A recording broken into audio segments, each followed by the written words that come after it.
बेदार की डाली छेलो बैठी ओला पांच जेड़ को ठंडो पानी पे ओला ही मेरा बुरा सा ही मेरा गुरा हम पहाड़ ओला चल पहाड़ जोला। जय हिमालय जय भारत। हिमालय लोग यूट्यूब चैनल में आपका स्वागत है और मैं हूं जर्नलिस्ट डॉक्टर हरीश चंद्र लखेड़ा। आप लोगों ने एक किस्सा तो सुना होगा, एक फायर के 3 शिकार, कुली मुर्गी और अल्मोड़ा अखबार। जी हां, यह आजादी से पहले की घटना है। उत्तराखंड में स्वाधीनता आंदोलन से जुड़ा एक बहुत चर्चित और रोचक किस्सा, जिसमें एक अंग्रेज अफसर की रंग रैलियों की घटना को प्रकाशित करने पर अल्मोड़ा अखबार को तत्कालीन ब्रिटिश सरकार ने बंद करवा दिया था। इसके बाद गढ़वाल से गिरिजा दत्त नैथानी के संपादन में प्रकाशित पुरुषार्थ समाचार पत्र ने यह टिप्पणी की थी और अल्मोड़ा अखबार के संपादक थे बद्री दत्त पांडे, जिन्हें कुमाऊं केसरी के नाम से भी जाना जाता है और कुली बेगार प्रथा को समाप्त करने के आंदोलन को चलाने में जो नेता थे उनमें अग्रणी नाम है बद्री दत्त पांडे। लेकिन इस बार मैं बद्री दत्त पांडे जी का अलग रूप में उल्लेख करने जा रहा हूं और वह है एक इतिहासकार के तौर पर। कुमाऊं के इतिहास की जब भी चर्चा होती है तो उसमें एक पुस्तक का उल्लेख होता है, वह है कुमाऊं का इतिहास, और यह किताब लिखी है बद्री दत्त पांडे जी ने। जी हाँ, मैं इस बार बात करूंगा बद्री दत्त पांडे जी की। जब तक मैं आगे बढ़ूं, आपसे अनुरोध है कि हिमालय सभ्यता पर केंद्रित इस चैनल को यानी हिमालय लोग को सब्सक्राइब अवश्य कर दीजिए। कुमाऊं का इतिहास, इस पुस्तक की प्रस्तावना में बद्री दत्त पांडे जी लिखते हैं, श्री तारकनाथ व श्री जयंती देवी की पुण्य स्मृति में। पांडे जी लिखते हैं कि 24 अगस्त 1932 ईस्वी को मैं तीसरी बार बरेली जेल में था। 4 बजे जब श्री हरगोविंद पंत तथा श्री R.S. पंडित के साथ चाय पी रहा था, तार आया कि मेरा बड़ा बेटा तारकनाथ जन्माष्टमी के दिन बनारस में गंगा में नहाते हुए समय डूब गया। तारीख 26 को यह दुखद समाचार बंबई में जब उसकी बड़ी बहन जयंती देवी ने सुना तो वह शोक से विकल हो गई, तेल डालकर जल गई। इस भयंकर शोक को मैंने एक छोटा सा ग्रंथ लिखकर टालने की कोशिश की है। प्रेमी पाठक क्षमा करें। प्रेम कुटी अल्मोड़ा। आमतौर पर इस तरह के दुख और पीड़ा के समय में लोग शोक में, दुख में डूब जाते हैं या संन्यास लेने की बात करते हैं, संसार से मोह खत्म होने की बात करते हैं। परंतु बद्री दत्त पांडे जी ने अपने दुख को भी एक ऐसी दिशा में मोड़ा जिससे कुमाऊं का प्राचीन से लेकर आजादी से पहले तक का इतिहास सामने आ गया। कुमाऊं के इतिहास पर जिन लोगों ने काम किया है उनमें बद्री दत्त पांडे जी का नाम अग्रणी पंक्ति में शामिल है। हालांकि कुमाऊं के इतिहास पर डॉक्टर शिव प्रसाद डबलाचार्य ने भी काम किया है। कुमाऊं मंडल का जो प्रागैतिहासिक काल से 1947 तक का इतिहास विभिन्न अभिलेखों, शोध प्रबंधों तथा पुस्तकों में मिलता है। MP जोशी, DC सरकार तथा के थपलियाल ने भी इस सारे जो इतिहास है वहाँ का, उनको या वहाँ के राजवंशों को एक सामने रखने की कोशिश की है। लेकिन बद्री दत्त पांडे जी ने इन सभी को, एक कालखंड को, एक शासन व्यवस्था को एक पुस्तक के रूप में सामने रखा। बद्री दत्त पांडे जी की पुस्तक कुमाऊं का इतिहास में ब्रिटिशकालीन भू राजस्व, वन प्रशासन, शिक्षा और स्वास्थ्य का उल्लेख मिलता है। इसके अलावा कुमाऊं के जो राजवंश थे उनका भी उल्लेख मिलता है। इसके अलावा कुमाऊं की जो जातियां हैं उनके बारे में उल्लेख उसमें मिलता है। बद्री दत्त पांडे जी का जन्म 15 फरवरी 1982 को कनखल हरिद्वार में हुआ था। उनके पिता विनायक पांडे जी प्रसिद्ध वैद्य थे। पांडे परिवार मूलतः अल्मोड़ा के पाटिया के रहने वाला था। 7 वर्ष की आयु में ही पांडे जी के माता पिता का निधन हो गया था। माता पिता के निधन के बाद वे अल्मोड़ा लौट आए। अल्मोड़ा के तत्कालीन हिंदू स्कूल, जो कि आज का GIC अल्मोड़ा है, से उन्होंने वहां 12वीं तक की शिक्षा प्राप्त की। आगे की शिक्षा के लिए वे प्रयाग चले आए, लेकिन इसी दौरान उनके ताऊ जी का निधन हो गया, जो कि उनकी पढ़ाई का खर्च उठाते थे। इसके बाद उनकी पढ़ाई छूट गई और उन्होंने कई जगह फिर नौकरियां की, सरकारी नौकरी भी की। लेकिन नौकरी के दौरान उन्होंने अंग्रेजों के अत्याचार को देखा और दुखी होकर नौकरी छोड़ दी और स्वतंत्रता आंदोलन में कूद पड़े और साथ ही वे पत्रकारिता भी करने लगे। बद्रीदत्त पांडे जी ने 1903 से 1910 तक देहरादून में लीडर नामक अखबार में काम किया। 1913 में उन्होंने अल्मोड़ा अखबार की स्थापना की। उन्होंने इस अखबार के माध्यम से स्वतंत्रता आंदोलन को गति देने का काम किया। इसी कारण कई बार अंग्रेज अफसर इस समाचार पत्र के प्रकाशन को रोक देते रहे।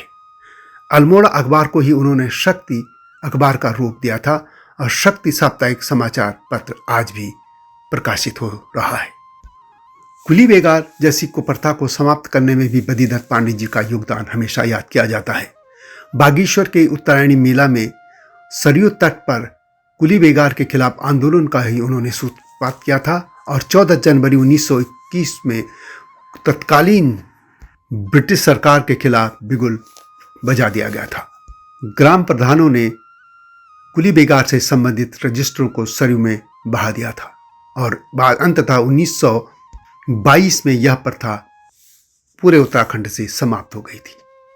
उन्होंने कई सामाजिक उत्थान के भी कार्य किए थे, लेकिन मैं बात कर रहा हूं अभी उनकी एक पत्रकारिता से संबंधित घटना की। जैसा कि मैंने शुरू में कहा था कि एक फायर के 3 शिकार, कुली मुर्गी और अल्मोड़ा अखबार। वह घटना यह है कि अल्मोड़ा के जिलाधिकारी तब लोमस थे। एक दिन लोमस अल्मोड़ा के शाही देवी के जंगलों में रंग रंगेलिया मना रहा था। तब पहाड़ में कुली बेगार प्रथा भी थी। लोमस ने कुली से शराब मंगाई। किसी कारण कुली से शराब लाने में कुछ देर हो गई। घमंडी लोमस ने कुली पर गोली चला दी, जिससे कुली घायल हो गया। अल्मोड़ा अखबार के संपादक बद्रीदत्त पांडे जी थे। जब उन्हें यह समाचार मिला तो उन्होंने अपने समाचार पत्र में लोमस की इस घटना को प्रकाशित कर दिया। इससे लोमस की पूरे उत्तराखंड में या देश भर में निंदा होने लगी। लोमस ने अपने बचाव में एक बयान जारी किया और कहा कि वह जंगल में मुर्गी पर फायर कर रहा था और गलती से कुली पर गोली लग गई। इसके बाद बद्रीदत्त पांडे जी ने लोमस से पूछा कि समाचार पत्र के माध्यम से कि अप्रैल के माह में तो जंगलों में शिकार खेलने पर प्रतिबंध होता है, फिर लोमस कैसे जंगल में शिकार खेल रहा था। अल्मोड़ा अखबार के इस प्रश्न पर ब्रिटिश सरकार और शर्मसार हो गई। अंग्रेजों ने समाचार पत्र के प्रबंधकों पर दबाव डालकर अल्मोड़ा अखबार को बंद करा दिया। इसके बाद गढ़वाल से गिरजादत्त तैथानी के संपादन में प्रकाशित पुरुषार्थ समाचार पत्र ने टिप्पणी की थी, एक फायर के 3 शिकार, कुली मुर्गी और अल्मोड़ा अखबार। और इसके बाद तो यह घटना पूरे देश में फैल गई थी। बद्रीदत्त पांडे जी को लेकर यह भी कहा जाता है कि जितना उनका योगदान था उतना उन्हें कांग्रेस ने नहीं दिया। कुली बेगार प्रथा को खत्म होने पर उनको कुमाऊं केसी या कुर्मांचल केसी की उपाधि से नवाजा गया था। बद्रीदत्त पांडे जी 1921 में 1 साल, 1930 में 18 माह, 1932 में 1 साल और 1941 में 3 माह तक जेल में रहे। 1942 के भारत छोड़ो आंदोलन में उन्हें जेल भेजा गया। स्वतंत्रता के बाद भी अल्मोड़ा में रहकर वे सामाजिक कार्यों में सक्रियता से हिस्सा लेते रहे। 1957 में दूसरी लोकसभा के लिए हुए चुनाव में स्वतंत्रता संग्राम सेनानी हरगोविंद पंत चुने गए थे, लेकिन कुछ समय बाद ही उनका निधन हो गया। इसके बाद सितंबर 1957 में हुए उपचुनाव में कांग्रेस ने बद्रीदत्त पांडे जी को प्रत्याशी बनाया और वे लोकसभा पहुंचे। वे इतने खुददार थे कि उन्होंने स्वतंत्रता संग्राम सेनानी को मिलने वाली पेंशन का भी लाभ नहीं लिया, जबकि आप भी जानते हैं कि भारत में बहुत से लोग ऐसे फर्जी थे जिन्होंने फर्जी तौर पर स्वतंत्रता संग्राम सेनानी का तमगा लिया और पेंशन पाते रहे। 1962 के भारत चीन युद्ध के समय उन्होंने अपने सारे मेडल, पुरस्कार आदि सरकार को भेंट कर दिए थे। 13 जनवरी 1965 को बद्रीदत्त पांडे जी का निधन हो गया। अंत में एक बात और कि उत्तराखंड का जो भी इतिहास लिखा गया वह एटकिंसन की देन है। सबसे पहले एटकिंसन ने इसकी शुरुआत की थी। उसके बाद दोनों मंडलों में बहुत से इतिहासकारों ने काम करने की कोशिश की। गढ़वाल में पंडित हरिकृष्ण रतूड़ी, डॉक्टर शिव प्रसाद डबराल चारण, डॉक्टर यशवंत सिंह कटौज समेत बहुत से नाम आते हैं, लेकिन कुमाऊं के इतिहास देखने में सिर्फ एक नाम ही प्राथमिकता में आता है, वो है बद्रीदत्त पांडे। जबकि दोनों मंडलों में इतिहास पर काम करने की बहुत आवश्यकता है। प्राचीन और मध्यकाल तक का इतिहास तो उत्तराखंड का मिलता है, लेकिन देश के आज़ाद होने के बाद से लेकर अब तक के इतिहास पर काम बहुत नहीं किया गया है। यह उत्तराखंड की यूनिवर्सिटी, वहाँ के इतिहास से संबंधित प्रोफेसरों, स्कॉलर्स या जो भी लोग इसमें दिलचस्पी लेते हैं उनको इस बारे में सोचना होगा। हिमालय लोग यूट्यूब चैनल इसी मामले में काम कर रहा है। वह यह है कि हिमालय का इतिहास भी सामने आना चाहिए और जिसे देश दुनिया भी पढ़े, वो भी जाने कि हिमालय सिर्फ एक पहाड़ नहीं, एक सभ्यता है। तो आज बद्री दत्त पांडे जी को याद करते हुए इस कड़ी का समापन करता हूँ। नई गाथा के साथ आपके सामने शीघ्र आऊँगा। आपसे अनुरोध है कि इस चैनल को सब्सक्राइब अवश्य कर दीजिए जिन्होंने अब तक नहीं किया है। वीडियो को शेयर भी कीजिए, लाइक भी कीजिए। मिलता हूँ जल्दी नई गाथा के साथ। तब तक जय हिमालय, जय भारत। हिमालय पे पेड़ हो तो गीत गाएंगी नदियाँ, गीत गाएंगी नदियाँ। पेड़ों पे चिड़िया है तो गीत गाएंगी नदियाँ, पेड़ों पे चिड़िया है तो गीत गाएंगी नदियाँ।